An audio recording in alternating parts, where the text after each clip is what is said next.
നമസ്കാരം. സഹ്യ ന്യൂസിലേക്ക് സ്വാഗതം.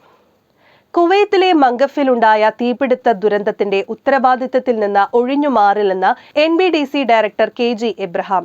കമ്പനിക്ക് തെറ്റുപറ്റിയിട്ടില്ല, എങ്കിലും നിയമ നടപടികളിൽ നിന്ന് ഒളിച്ചോടില്ല. ജീവനക്കാരെ കുടുംബാംഗങ്ങളെ പോലെയാണ് കാണുന്നത്. നേരത്തെ പ്രഖ്യാപിച്ച 8 ലക്ഷം രൂപയുടെ ധനസഹായം കൂടാതെ കമ്പനി ഇൻഷുറൻസ് തുകയായ 4 വർഷത്തെ ശമ്പളവും ഉടൻ നൽകും. തന്റെ മക്കൾ മരിച്ചവരുടെ കുടുംബാംഗങ്ങളെ പോയി കാണുന്നുണ്ട്.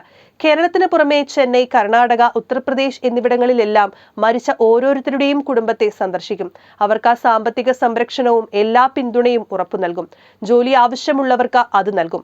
എന്ത് ആവശ്യത്തിനും കമ്പനി മുന്നിൽ നിൽക്കുമെന്നും കൊച്ചി ക്രൗൺ പ്ലാസ ഹോട്ടലിൽ നടത്തിയ പത്രസമ്മേളനത്തിൽ വികാരാധീനനായി അദ്ദേഹം പറഞ്ഞു. കുവൈറ്റ് സർക്കാരിന്റെ ഭാഗത്തു നിന്നുള്ള അന്വേഷണം നടക്കുകയാണ്. ഏത് അന്വേഷണവും നേരിടാൻ തയ്യാറാണ്. വൈകാതെ കുവൈറ്റിലേക്ക് തിരിക്കും. ഷോർട്ട് സർക്യൂട്ടാണ് തീപിടുത്തത്തിന് കാരണമെന്നാണ് അറിയാൻ കഴിഞ്ഞത്. ഗ്യാസ് ചോർച്ച ഉണ്ടായെന്നത് തെറ്റായ ആരോപണമാണ്.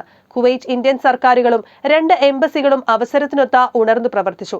ഇന്ത്യ സർക്കാർ വേഗത്തിൽ മന്ത്രി അടങ്ങുന്ന സംഘത്തെ കുവൈറ്റിലെത്തിച്ചു.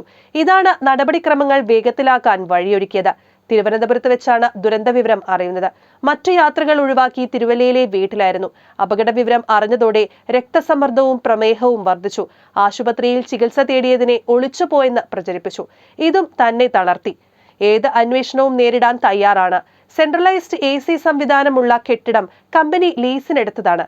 മുറികളിൽ ഭക്ഷണം പാചകം ചെയ്യാൻ അനുവദിക്കാറില്ല. കേന്ദ്രീകൃത അടുക്കളയിൽ പാകം ചെയ്ത് വിളമ്പുന്നതാണ് രീതി.